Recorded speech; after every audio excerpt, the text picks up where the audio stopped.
Hi, everybody. Thanks for joining me today in the locker room. I'm Alan Locker. The Bold and the Beautiful premiered on CBS on March 23rd, 1987, and they have been entertaining soap opera fans around the world for the past 33 years. Today, I have four talented actors here to talk about the trouble that they are stirring up in town. Please welcome to the locker room Kiara Barnes, Zoe Buckingham, Delon DeMetz, Zende Forrester Dominguez, Lawrence St. Victor, Carter Walton, and the newest cast member, Diamond White Paris Buckingham. Let's say hello. Lawrence, Diamond, Hey, what's up, man? and Kiara. Hey, everybody. Hey. Thanks for joining me. Yes, thanks for having us. No problem. You know, when you hear like a show has been on the air for 33 years and you are now a part of that history, how do you feel? Oh my gosh. I don't even know where to start. I mean, seriously, it's insane. I always talk about how daytime is a whole different beast of media. I mean, how much we end up putting out there, and I mean, we've already done like over 100 episodes, I think, at this point. But we celebrated like 100 episodes not even a week and a half ago from us being back in production. Like, you know what I mean? It's and that was just July. Yeah. Yeah. Like, it's so crazy how quick we were able to put stuff out. But you know, it's really great to be a part of something like this. I mean, how many years are we going now? It's 33. 33. I was going to say. Yeah, so it's good. And Diamond, being the newest cast member who debuted on Monday, how does that feel? It's been so cool because shooting it and doing everything super rapidly and like having all the COVID guidelines in place and like figuring that out and then going to shoot it, watching it. It's just crazy to see everything come together and how it all works so well. Like, I was really surprised because we keep a distance and like, you know, be that close to each other, but it doesn't even feel like that when you're watching. So I'm happy. I'm so happy that I was thinking of that for you and Delon, because Delon, you started right when this happened in July. Am I correct? Yeah, I don't remember when my first episode was, but I got the booking news, I think at what was the previous height of the pandemic. Unfortunately, things have surged back up, but I started really when things were still under mid-lockdown, I guess. It was pretty crazy to get the word in this time period. But for me, it's a blast because it's broken up the day. I mean, before I was just I was doing this. I was sitting at the couch, but not talking to you guys. Now we get to go and shoot some stuff and play, and it's been a nice relief from being locked inside. Yeah, I bet. Hey, Lawrence, why don't you talk about, because everybody's sort of mentioned it. I mean, Bold and the Beautiful was the first to return to production during this pandemic. And what's that been like? I mean, I think it's pretty spectacular of them because they're taking such precautions to make sure that you can continue to entertain your fans, but also keep all of you safe. Yeah, I mean, it was a challenge, but what's really cool is that it's a new normal for everyone. Like everybody, whether you were there the first episode 33 years ago or today, and Diamond first came on board, it was like she was jumping into something that we all were experiencing for the first time. So it's this really cool equalizer. And then seeing just how much our producers are taking care of us and how hard they're working to keep us safe. I think that in turn makes us work even harder to make this stuff as real and as intimate as possible, even though we're like 8 feet away. So I think it's a wonderful challenge. And, when you're trying to play romance or flirtation and you don't have the ability to lock eyes with somebody face to face, as an actor, you have to figure out, well, how do I create this, but from across the room? Or how do I look into Kiara's eyes, but I'm really staring at a mannequin? So I have to imagine her on that. So it's crazy, but I think it's a lot of fun and everyone's like rising to the challenge. I mean, I think it's a great skill set to pick up, and it's applicable in real life in these COVID times. I mean, now I'm flirting with people across the grocery store. Yeah. You know, There you go. Everyone take up a social distance soap opera class. Like this is, you know, this is for life. This is all Well, I mean, for next year. you know, single people still want to, you know, meet people. So of course, that you know they've got to learn how to shoot that look 10 feet away. you got to shoot it. Well, Delon, let's start with you because I know your audition and sort of screen test was through Zoom, if I'm not mistaken. It was pretty wild. I think, oh, hold on, let me plug this in. I didn't realize that I'm not plugged in. But my first audition was a self-tape, and I had to do it with a friend of mine because everyone I couldn't get anyone to come over. It was like a crazy time. It was mid-COVID, and I taped myself with my phone while I FaceTimed on my computer with my friend Gracie. And then I sent that in, and then I had 2 auditions subsequently. One of them was with Kiara. Kiara, talk for a second while I finagle with this. Yes. Well, we had. Did you have to screen test with him on Zoom or something? I did. They had us do the chemistry read over Zoom. So it was new for me too, because you know you're used to like being together in person, but we hit it off right away. And what I really liked about Delon is he was really vocal in between like takes and stuff. And right after we like finish a scene, he'd be like, "Hey, you know, honestly, how did you feel about that?" And I would give notes, and then he'd be like, "Yeah, you know, I felt that too. Like, could we try it again?" Which I liked that he was very proactive and also was asking me too about, you know, how it was going in the scene. So that really did stick out to me. And yeah, Delon's great. I'll remember that. You know, it's funny because normally in auditions, there's like, you feel like there's a bit of a protocol, and you know, you come in and maybe you chit chat a little, maybe you don't. You kind of take the cue off the casting director. You want to do your scene, you want to be in it, you want to deliver and kind of get out as quickly as possible. But I think there's something about Zoom and being able to do this that gives you, at least me, it gave me a little bit more permission to mess around a little bit and like to feel good about the process. And I really enjoyed it. And Kiara, it's the funniest thing. It's a chemistry read. So you think you're not going to be able to really get that looking into the camera, but it's possible. Like it happens, it works. And then I had to do the same thing with Diamond, and it worked again. Diamond, talk about your audition and the process for you. I was cringing the whole time. I was really because me and Kiara is just fine. It was just, we talked about the universe and like just like bonded over that. But Delon's, the scene that we had was like this like kissing scene almost. And oh my God. Uncomfortable. Like I got off of the Zoom and I was just like, like what is that?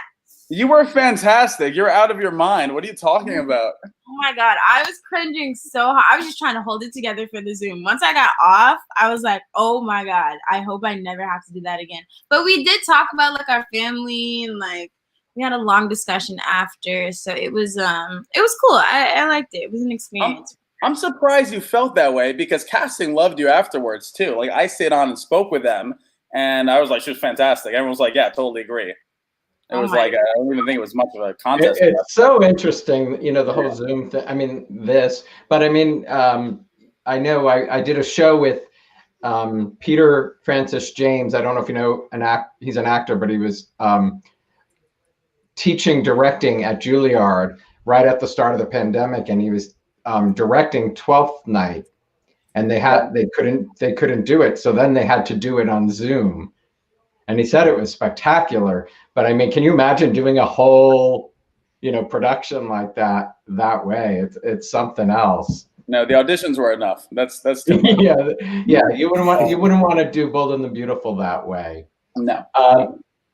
Lawrence, talk about, because you auditioned and met with, you know, the casting before this happened. So talk about how it was for you when you first met with them.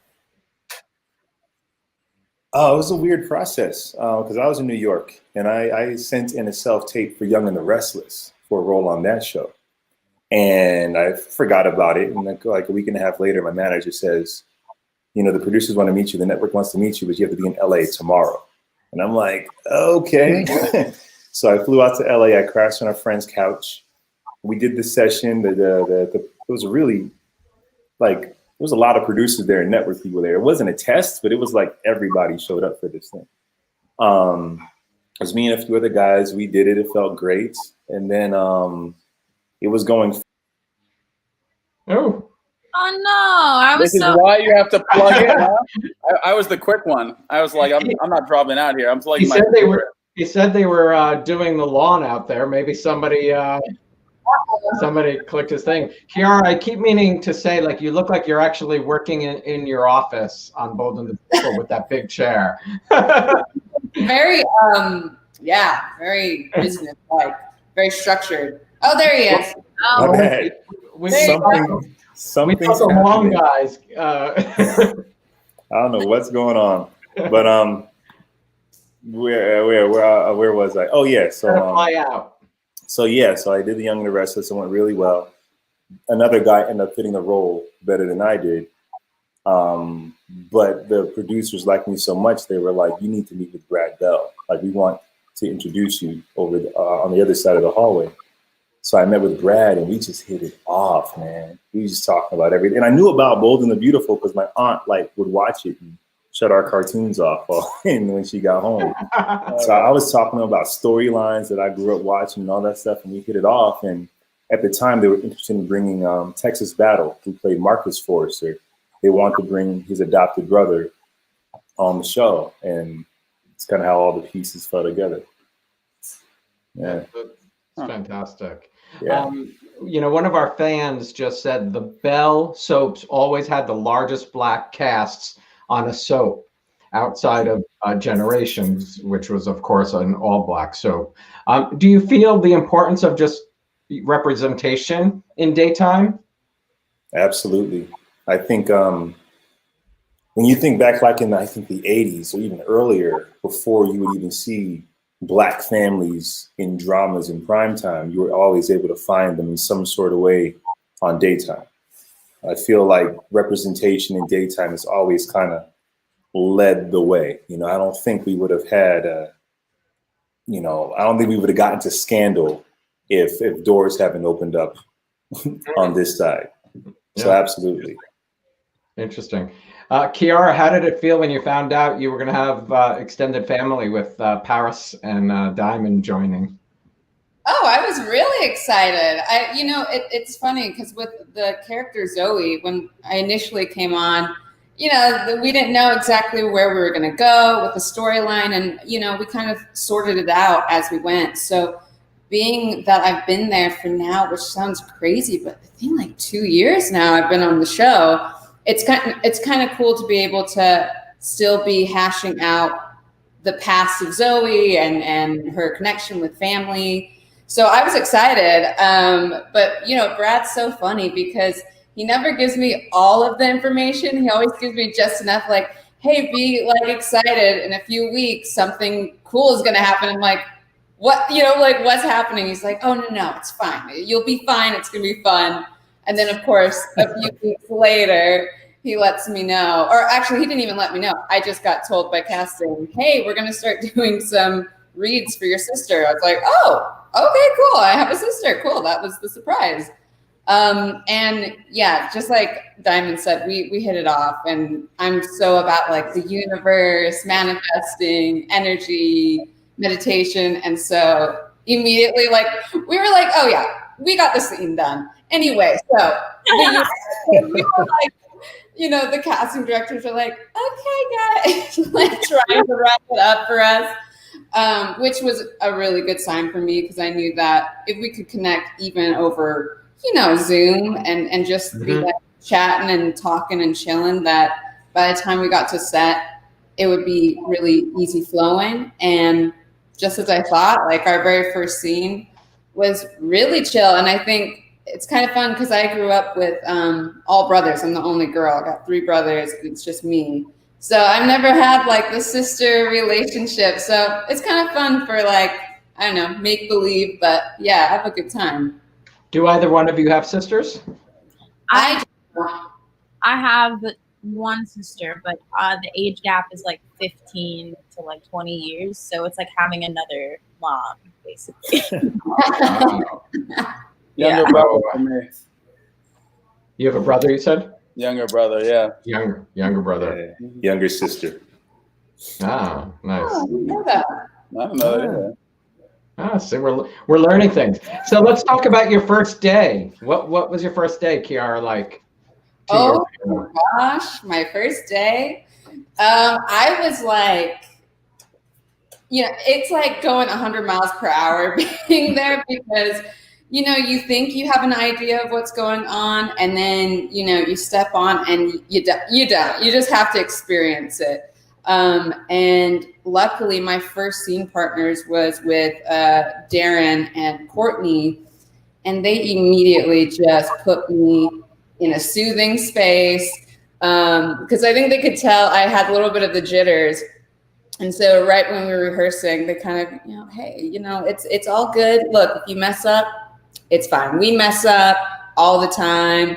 So just kind of relax because it's all right. Like if we need to retake it, we'll retake it. And the fact that, they had already been on the show as long as they have been and their experience in the business in general, to be able to just kind of like, keep it a more relaxed vibe. I was able to just breathe and do it. But I tell you what, that day, I don't even fully remember it because there was, I think my first day, we did like 3 episodes in one day because it was like right in the middle of the summer. So of course, in the summer, you have all those like fun storylines coming out and, connecting the dots to everyone. And so I just remember being like, one place to the next place. And then, at home, like, wow, okay, I'm going to do it again tomorrow. You're like, what just happened? Yeah, exactly. Literally. But thankfully enough, it really did go so smooth. And I think it was also, this is my first time having a series regular role ever on any form of TV, anything. So I think also it was just a really crazy experience to have gone from, because I was modeling and stuff beforehand, and then to like actually be on the stage. And I had like a moment right before my first scene where like, I was like, whoa, like looking around in the set, I'm like, wow, I'm really here. That's crazy. And they're like, and action. I'm like, oh yeah, I'm acting. Like I need, I need to pay attention. So yeah, I think I'll always remember that moment of just a reminder of like how special it really is to be there. So, Delon, for you. I walked onto the set and I see Lawrence across the stage and I haven't seen him in years. And I go, hey, and I stand there because I can't get close to him because we have to be like 20 feet apart. And I was like, what? And it was the most awkward thing in the world. And then as Lauren said, like I got used to it. We all got used to it. But those moments are strange. You're being reintroduced to the cast my character is. It's my first time there. I'm gonna go and like give him a hug, like, yo, what's up, bro? And it's like, nah. I kind of stood there, and then I remember I was like, put my hands in my pockets, and we talked it out. I thought for a minute you knew each other before, but you were talking the characters. No, the character. Yeah, no. Yeah. When they like it's reintroduced to everyone on. Right. It's funny not being able to embrace, but again, obviously, this is for our own protection and to keep the show going, and we no one wants to have this shut down, so it's all it's for good measure. Nervous? Yeah, I spoke with Tanner before, who's playing Dr. Finn, and I knew him for a long time. We always ran into him. It's actually kind of funny. We've auditioned against each other a number of times for roles over the years. Type-wise, it seems a bit strange, but I've always seen him around town. We were in the same acting studio, so I called him. I'm like, dude, what did I get myself into? And he's like, whatever you heard about the speed and the pace and the this and that, it's 10 times as fast, 10 times as difficult. Don't mess up. Know all your lines. You get one take. And so I showed up stone cold off book. Like I knew the scenes backwards. Like there was no way I was going to fumble on my first day. And then I saw like, hey, it happens. Some people you fumble sometimes, and it's like it wasn't as stringent as Tanner made it out to be. But he scared the shit out of me, honestly. Like he really, like, Hey, I need to hit him for that. You know, it's like it's really. I was like, I went up after like the first week. I was like, dude, it's not so bad at all. It's a great environment. It's a lot of fun. Everyone's extremely encouraging. Kiara took time. Lawrence took time. John McCook took time to give me pointers to talk the scenes out. It's really a loving, easy environment. You should ask Tanner what his first day was like. I'm kind of curious what he went through. Yeah, I'm sure. Well, hey, what are some of the, getting pointers from, somebody who's been with the show from day one, like John McCook? What did John share with you? Something that I'm trying to build a little bit more into because I talk fast. I'm from New York. We speak like 1,000 miles a minute. I think taking your time with the scenes while you have time, it's nice, and it creates a certain pace and cadence to the drama, to the romance. And when I watch back and I watch the scenes, sometimes I have been like, I wish I dialed the speed down a little bit there. And some of those things, and just rehearsing, going through the scenes, we have a little thing we do. It's like we'll read them 3 times each before we get on set, and a few of the things of how the show operates, like those tidbits, definitely made me feel a little bit more at home and a little bit more calm, and I think should inure to the benefit of my performance over my time on the show. And getting it from someone like John's gotta, mean something too, because he's taking the time to make sure those things. No, if there's anyone to pay it, no offense, Kiara and Lawrence, but if there's anyone to pay attention to, it's John. He's done 33 years on the show, right? Yeah, I think they would probably take his advice as well. No, of course.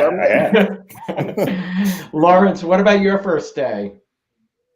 Man, definitely nervous, but I wasn't as nervous because there were a lot of guiding light actors around Bold and the Beautiful and Young and the Restless at the time. So Carla Mosley started a week before I did. Zach Conroy, who played Oliver, was on the show. Crystal Chappelle was recurring. M. Ryland was across the hall doing Young and the Restless. So I didn't realize they were all there at the same time you got there. That's awesome. So like my first day was just like, Lawrence. I'm like, okay, I'm not the new kid at school. Springfield. It did. And then when I got there, I worked with Texas, who played my brother, and met everybody there. And Carter's introduction was hey, Carter, welcome to LA. Oh, so it was like, welcome Lawrence to the show, welcome Carter to LA. So it kind of felt really cohesive in that way. And then John McCook gave me some wonderful advice. He said, it's a warm environment. The show is like a family, but it's not your family. And I was like, I got you, which means I think it's a warm environment, but it's an earned warm environment. It's warm and there's a flow because everybody shows up and does their work.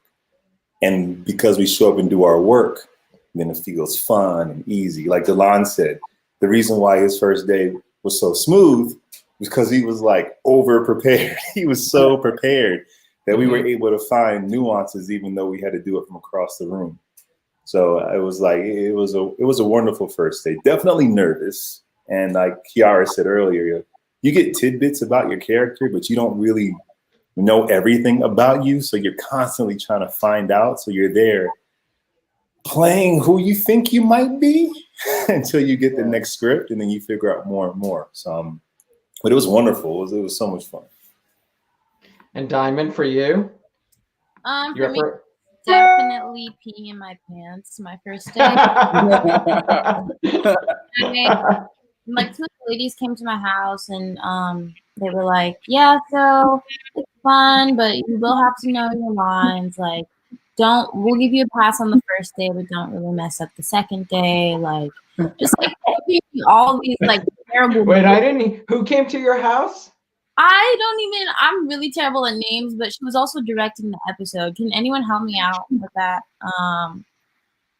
It must have either been Jen or Cindy. Oh, okay. But from the show, somebody came from the show and had given you some. Yeah, like I had talked to everyone prior, but like the ladies, except for Kiara. Kiara's the only one that didn't scare me. They were just like giving me all these terrible motivational speeches and like giving me just like fear. So I made sure prepared the night before. I ran lines with my friends and I was like trying to get off book. And my first day went actually really, really smoothly. But what I didn't know, which is something that I recently found out, is that when you have monologues for like every day of the week for however many episodes, that is the shit that like gets you. Yeah. Like that, Because you can have Monday down. yeah. And then Thursday and Friday. It was cool. First day smooth, but this last week, y'all know I was like, what is going on? Why am I saying everything 10,000 times? Like, it was crazy, but we got through it. So you were peeing in your pants for your first day on Bold. What about Empire? Oh, Empire was actually very, very different. Empire, it's different because you have so much time to do very little.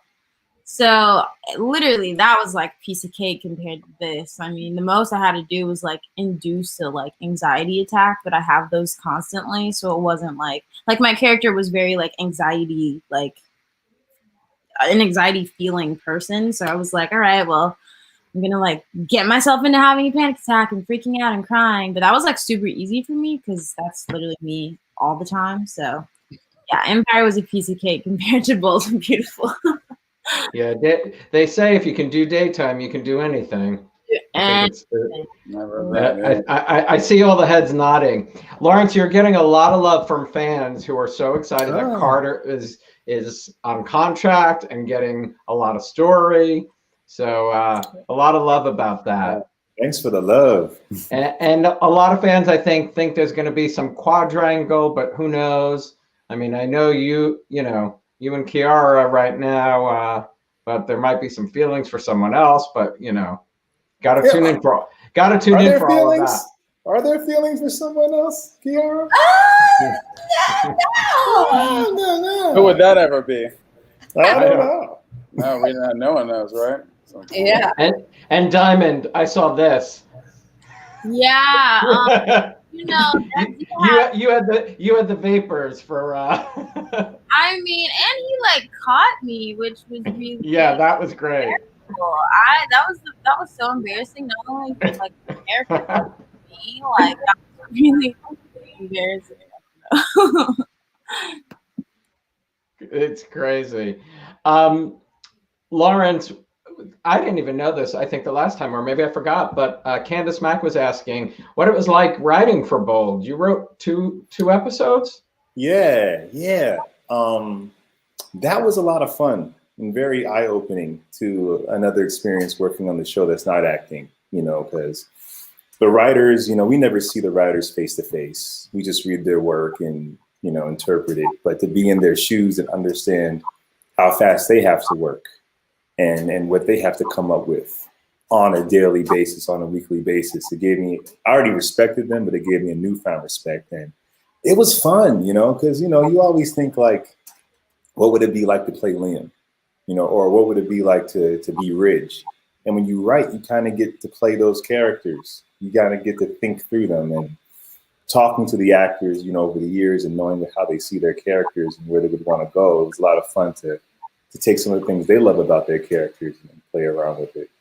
But it was fun. I was scared, and I had a meeting with Brad, and we were just talking about stories, and he was just like, "You want to write an episode?" And my heart was like pounding in my chest. Love that. Said, I'll try. I'll give it a shot. So I wrote a sample episode, and then they gave me 2 episodes to write. And yeah, it was really great because just getting feedback from the actors. Catherine Kelly Lang, who plays Brooke, she was just like, it was so easy to say. She was like, it was just natural. It just flowed. And I said, well, I've been listening to you act for like 2.5 years now. So I had her voice. It was fun. Well, I know you did Roommate and Wedlock with Carla. When you were at Guiding Light, were you writing? Did I not know? Like, no, but I picked the producer's brains and writer's brains every time I sat with them.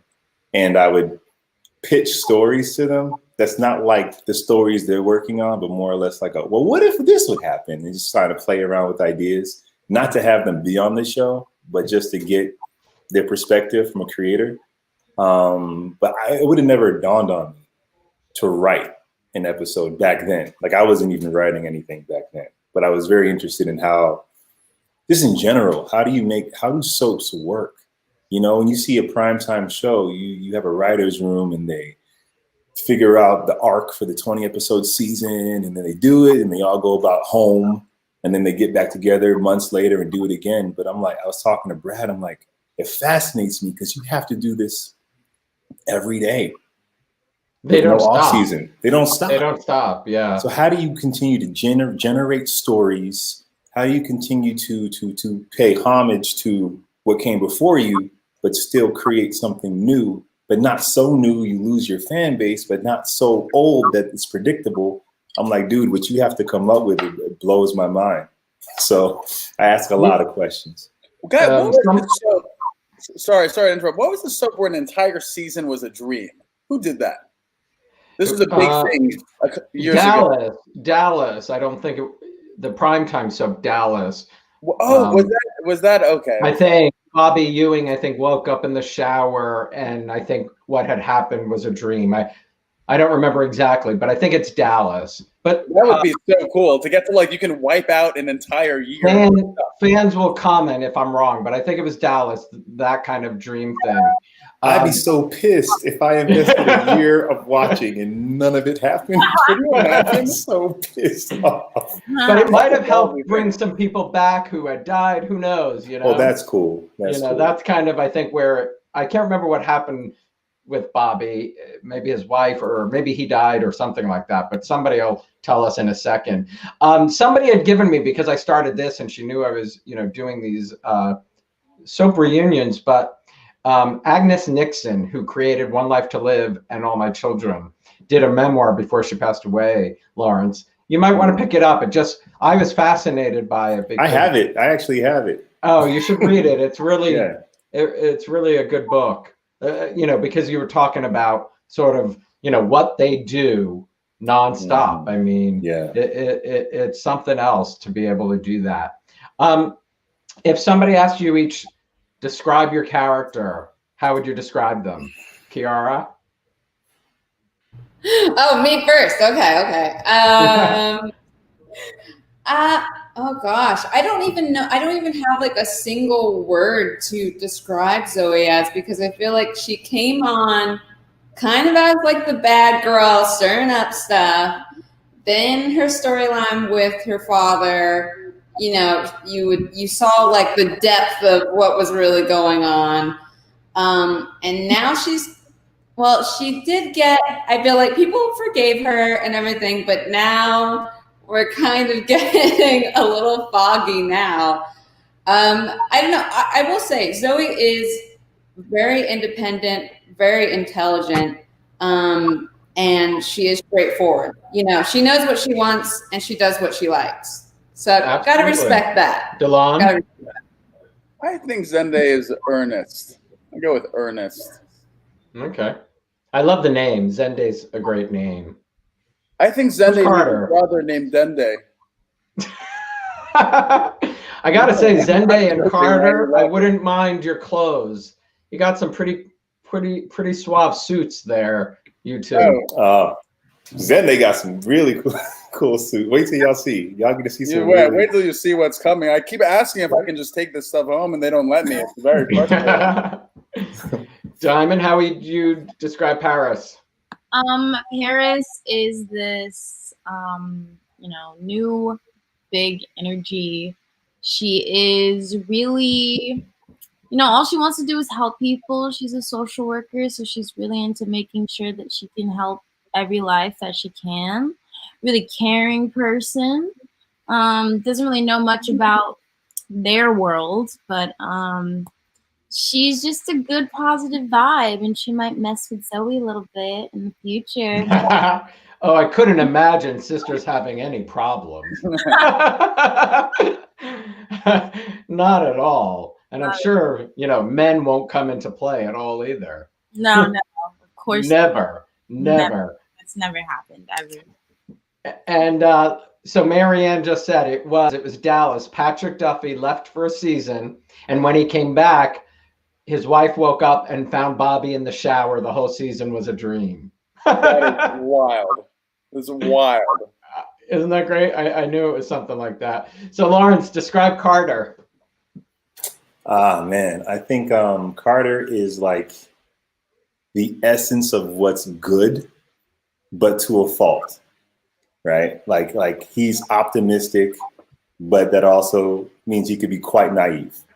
He is all about fighting for the greater good, but that also can mean he doesn't see gray as well. Things can be quite black and white with him. So he can fall in love hard and miss certain clues or red flags, possibly. You hear that, Zoe? But I think his essence is good, but it does have a lot of weaknesses to that.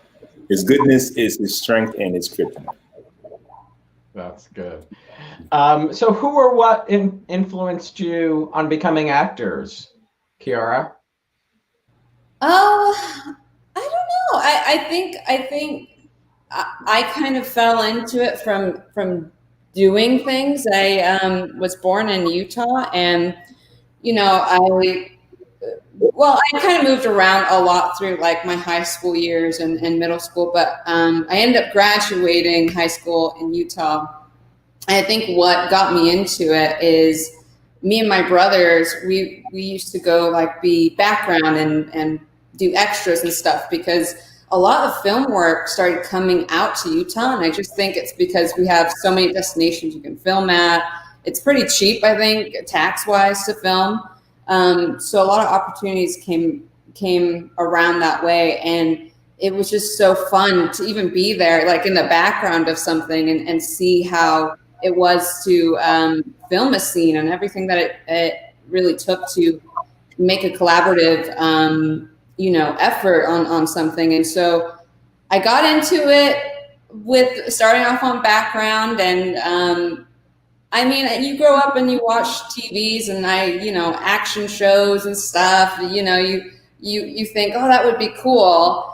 But I ended up kind of putting that on hold, and I went and modeled out in New York for like 2.5 years and did all the runway and campaign stuff. And ultimately I just didn't feel, I guess, as inspired and as that energy when you're on a set. Even when you're like doing background at the time, it's still cool to see a production happen. And when people are building massive sets, it's just really cool to see. If it's something you're interested in and you're on a set or in that environment, you can, it's because I started my career as a page for ABC television. So I had access and was always on a set, and you just learn just by being there. Yeah. And if, television was something I loved. So it's like you absorb it all in. Exactly. And I think that's exactly what it was. Even for me, it was just like, oh, okay, so that's how they shoot that. Or, oh, that's a stand-in. Oh, that's this and that. And so you're totally right. I think I was so intrigued by the education of it. And I think, for people that want to get into acting, no matter what age you are, I think the best start experience is to be a background or extra, just so you know what it feels like being on a set and watching, other people, down to the sound, to the lighting, and how many people it takes to actually create something. And it's fun to stick your feet into something, even if you're walking, next to a cool actor that you're like, oh my gosh, I've seen them forever, and I get to walk behind. It's cool. It's fun. But yeah, I did the modeling. Oh, go ahead. No, go ahead.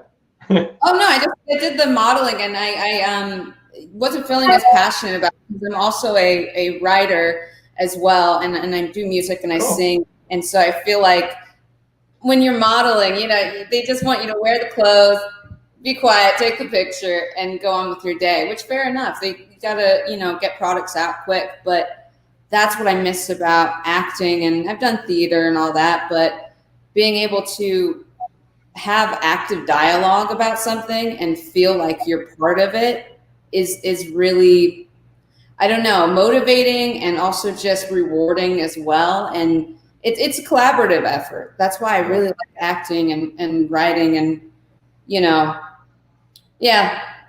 Yeah. Well, I will get to the music because I listened to both of you ladies' stuff yesterday. Loved it. Lawrence, speaking of like what Kiara was saying about just background, but Guiding Light, didn't you have a role as an extra before you got Remy? Your muted. You're muted, bro. You're muted. Here I am. No, yeah. That was like my first time on set ever. That was my first taste of how anything went. I was an extra.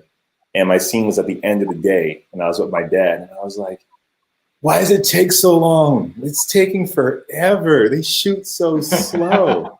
Little did I know that no, that's not the truth. No, it was great. It was so much fun to be there and learn and see how it works. I still didn't fully understand how it all came together, but it was amazing watching the actors just be present and just kind of nail it and having confidence in it. It was so interesting to see at such a young age. And what was it for you? Wasn't you becoming an actor? Who was your child? Didn't you? I can't remember his name. Which one? Well, I mean, just movies and television in general. I was attracted to it, and it wasn't until I got older I realized what I like about them. You know, artists, like sometimes growing up, we'll think, oh, everyone likes movies this way. Everyone likes to break it down and figure out this and that, or in music. Everyone likes to figure out like who that producer was. Like, no, not everybody does. So this whole time I thought like everybody, when they had comic books as a kid, read the lines out loud and chose a character. Like I thought that's what people did. So it wasn't until I got older in high school and I saw some plays and I was like, that looks cool. But I was playing sports, so I never jumped in. And then I went to community college. That's where I studied, did plays for the first time and loved it. And then I went to a conservatory and I was like, Wesley Snipes went there? I knew nothing about conservatory. Wesley Snipes went there? Blade? I'm going. So then I went. It was great. But as far as just growing up, I just loved movies. You know, that made me feel. I remember Allie Mills, who plays Pam on Bold and the Beautiful. I told her like there was one episode of Wonder Years where Kevin Arnold like loses his grandfather and how the family is around him and he kind of breaks down. And I told her like, as a kid, I lost my grandfather like around 7. It wasn't until 2 years later watching that episode made me understand. And I like finally cried. I didn't cry in 2 years over it. And I was telling her about that episode. And I think at a young age, it showed me like there's a healing, special quality that storytellers have. And I wanted to do that for people. I mean, for real. And I wanted to do that for people. I wanted to make people feel and think and laugh and cry. I knew that I wanted to do that, just didn't know how. That's great. Diamond, for you, I know you started out singing. Your first show was... I started off in The Color Purple. Yeah. I started off in theater. I'm from Detroit, Michigan, but I started singing before I even talked. My mom would like take me to different competitions around Detroit and I would win them, and then, you know, randomly drove out to New York and got The Color Purple, which like introduced me to acting. But I never really like would classify myself as an actress. I just like to create things, whether that be like a song or a melody or a character. And that's why I liked Paris a lot, because the writers don't give you a lot of information, so I just gotta create as I go. But yeah, I definitely am just a creator, but music is my first love, and then acting follows. And I mean, to have your first show be The Color Purple, what was that? I was 7. I was a little baby kid, so it was such cool. A great show. Yeah, and I got to meet Oprah. I told her that she was my godmother because my mother told me that. Which is true, but I that. Hey, if you wish it. If She wishes, maybe it'll come true. Next time I see her, I'm gonna be like, remember, I'm your goddaughter. But it was cool, and it started this whole chain of all these like crazy events. It's just like a snowball that's been rolling down a hill this whole time. So, and now I'm here. That's awesome. And Dylan, for you? My mom made me. That's yeah. It was. I think it was my sophomore summer, like summer before sophomore year in high school. My mom's friend, who's a model, she was taking classes with a famous acting coach in New York named Susan Batson. And I think she told my mom, Dylan has to go and he has to study with her. And my mom's like, Dylan, you have to go and you have to study. And my mom is from the island. She speaks with like a slightly British accent. So this is how she sounds. So you have to go. You have to study with this. I'm like, Mom, I'm not an actor. What are you talking about? So like, it doesn't matter. You have to go. Just try a class. And I went and I took a private. And after an hour, I was like, hold on, this is very interesting. It was extremely introspective. Like we went deep. And as Lauren said, some of it was fairly cathartic, and it's not something that I expected whatsoever. I had not been involved in theater in school. I'd never really had too much of an interest, but I did love movies. I think I grew up a lot like Lawrence, digesting movies, just binge watching everything. I've basically seen everything. I'm going through the 1930s now just to, digest some new content. Oh, wow. But I love film. And it's after it was always in my mind. I never really thought of it though. Growing up in New York, you have these characters around town. I think that summer I was working for Russell Simmons. A little bit later, I worked for Puff Daddy. And these guys, they were multi-hyphenates and business people. And Puffy, I think he did the Color Purple, if I'm not mistaken. I think I saw him. Maybe it was that summer he was doing the show. It really just no, he did A Raisin in the Sun. It was A Raisin in the Sun.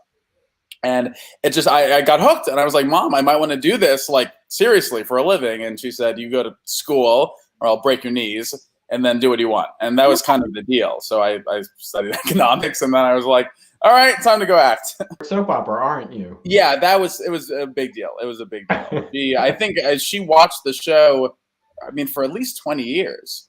And my babysitter watched the show. Like my friends' parents watched the show. Their babysitters watched the show. I have like people calling me like, oh my God, my old like housekeeper called me to say, is that your friend from when you were kids? Like on the Bold and it's been a very cool thing. What was it like telling your mom? It's got to be a really cool thing, knowing she watches and then you get the part. Do you remember that first call? She screamed at it like Mariah Carey pitch. It was not normal. But it was funny. I think my father, it was a bigger deal for him. He was like, I think it meant, for my mom it was exciting, but for my dad it meant something, and they're excited to see me whenever I'm on. It's cool. Dad was proud of the work. Your mom was just so excited she was going to get to meet everybody else. Yeah, that's probably it. After COVID, I'm sure she'll be on set. That's great. Well, ladies, you please tell me about your music so we can direct fans, because I know you both have albums out. Kiara, if you want to go first. I have an EP out called Sirens to the Moon, and then I did a single called Cowboy Princess over quarantine, and right now I am doing another EP, sorting that out, and it will be called Rebirth. And I'm hoping that can come out in December, but it's a very interesting time recording during quarantine, especially just want to be safe and studios and things like that. So yeah, I kind of came across music very different from Diamond. I started I've always kind of sang and stuff like that, but was a little too nervous and shy to do it elsewhere in front of people. And in Utah, I went to high school. It's a very high population of Pacific Islanders. So everyone in Utah, no matter who you are, you just learn how to play ukulele. So that was kind of my intro to it, because kids would just play ukulele down the hallways. So I ended up learning how to play. So random, right? In Utah. That is probably the most random thing I've ever heard. And random, but guarantee you walk into any high school in Utah, well, you know, if there wasn't a pandemic, there's like probably 10 to 15 kids just walking around playing ukuleles. It's a really easy instrument anyhow to learn. So that's how I got started. And then I would just kind of sing here and there at a coffee shop where no one could see me, but I feel like I get practice. And it wasn't till in New York, I had a roommate and, you know, she had gotten a guitar and I thought, well, you know, self-learn and start playing around in there. And then I thought, oh, maybe I could make some music. So I made like this private SoundCloud. Well, not private, but just a random SoundCloud, started uploading music, and I would record on my laptop, GarageBand, Snowball mic, blanket over the head, and a T filter as a pop, and would just kind of record stuff and you know, use my little headphone mic or whatever too for other things. And it wasn't until I had met this really awesome artist, Devin Hines. He did a project called Blood Orange, I believe. And he came over and saw what I was doing. And he was like, how the heck are you recording this like you are? And he was so nice and supportive. And he said, you know, I think you could actually do something with this. Screw it, I'll make you a beat. And he just made me this beat on GarageBand. And now he works with just everyone. And I was like, can I really use this? Like, I'm not gonna get in trouble. You're not gonna want like me to pay something later on. He was like, no, we can just have it. And that was it. And then he left and I was like, wow, maybe, you know, if he sees something in me, I could do this. And then it wasn't until I moved out to LA, like maybe 2.5 years ago, 3 years ago.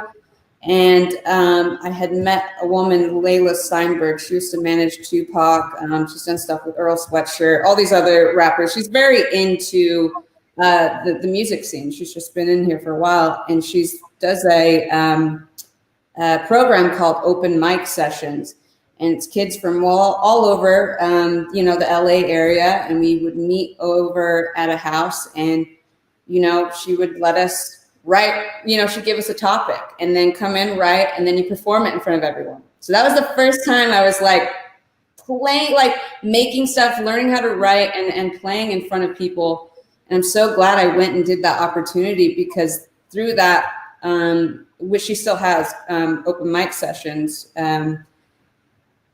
but they do it over Zoom. But since doing that, you know, you meet people within your class and, oh, you know, I could do a beat for you, or I could do this. And that's how I made my first EP, Sirens to the Moon. And that's an incredible artist from that. And that gave me the confidence to, oh, maybe, you know, maybe I do have something. Because I think even as an artist, there's a very, I don't know about you, Diamond, but like there's a piece of you that it's like almost like nerve-wracking to share something new or something that you've created, because someone's always going to, when you put anything public, anyone has a you know, thought about it or a feeling about it. So even if I think it feels good and it sounds good, there might be someone that hates it and someone that loves it. So ultimately it's an exercise in releasing control and just being, you know, very confident within yourself. And it's funny too. I haven't talked to you, Diamond, about like your process with music, but I feel like after working on something for so long, when you put it out, you're just kind of done, like done with it, you're ready to do something else. So it's interesting when after you put something out, like hearing commentary on something that you're so like removed from, if that makes sense, like the energy for all the songs that you're writing, like Sirens to the Moon, I'm like, who is that? Like that was a different person. Cowboy Princess, what I put out, you know, that was just me in the middle of quarantine. Like, you know, I really want to do music. I've been feeling down, and my friend Rhythm gave me this funky country R&B hip hop beat and was like, yeah, play with that. I was like, okay, you know, and and your stuff is available on Spotify and iTunes, right?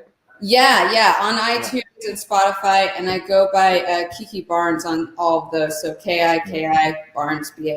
I didn't know that. I've been calling you Kiki just because I liked it. You really go by Kiki? Yeah, well, I used to have all my handles as Kiki Barnes, But I felt like for people that like watch me on a show, or if I do a guest appearance somewhere, they're going to be like, Kiki, like how to type that in. So I just made, my handles and everything as Kiara. And plus, Kiki used to be a nickname anyhow. So that's really fun. Cool. And Diamond, you just put yours out like 2 weeks ago, right? Your album tomorrow? Yeah, my tape tomorrow. It's out wherever you can find music. But it's interesting what you said about like when you're creating a whole thing and then it comes out and you are kind of over it, but then again you're like getting all these like people giving their commentary on something, and it's really nerve-wracking because people can hate it and you think it's great. But I only care when it comes to music, because my first episode, everyone's like, I hate her, change your hair, it sucks. And you see them, I was literally like, oh my God, that's so funny. Like, that's hilarious. But if it was about my music, I'd be like, what do I do? Like, this is pressing out. Like, but that's crazy difference when like we're being people that do acting, do music. But yeah, I mean, it's interesting too. Why do you say tape? Tape because it's not my album. Everyone's first album is this doesn't feel like an album for me. I've been working on it for like 2 to 3 years. Some of the songs are really old and some I finished up last week. But it's not an album. It's more like a collection of feelings. Like, it's the story of like a fading love story. It's just not an album. I just don't feel like an album. But I just hadn't heard the word tape used in a long time, so I was curious. What can I say? I'm starting a trend. There you go. So everyone go listen if you want new tunes in your life. Exactly. Both of them were beautiful. What have you all learned, with the pandemic before you went back to work and we were all stuck in quarantine? Is there something you learned about yourself that you didn't already know?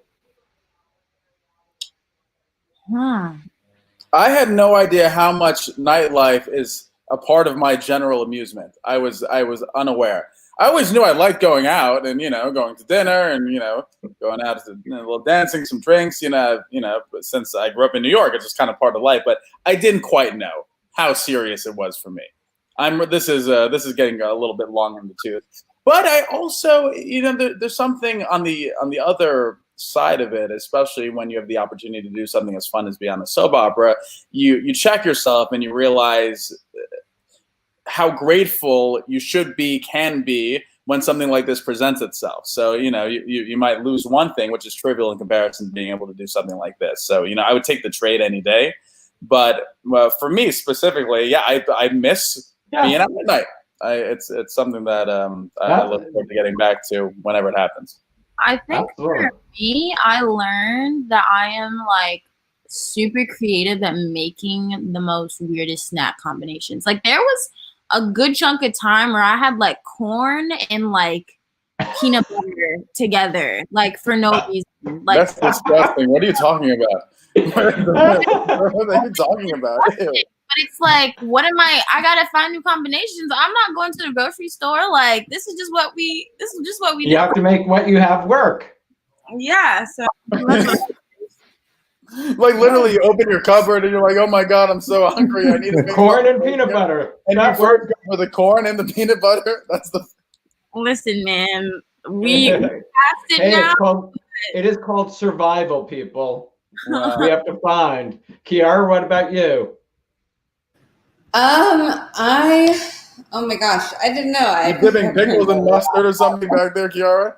What do you have in that cabinet? You said pickles and mustard. Yeah, what's your deal? That doesn't sound no, I don't know. I feel like I learned a lot. Like the start of quarantine, it was like, oh, okay, it's chill. We're just sitting inside, and then it became like breakdowns, anxiety attack, then like, oh, everything's all good again. It was all over. But I feel like I realized how dependent I am on my family and like communication, because I have never FaceTime more in my life. My brothers, because you're like, oh, I'll see you Thanksgiving. I'll see you during the summer. I'll see you in Christmas.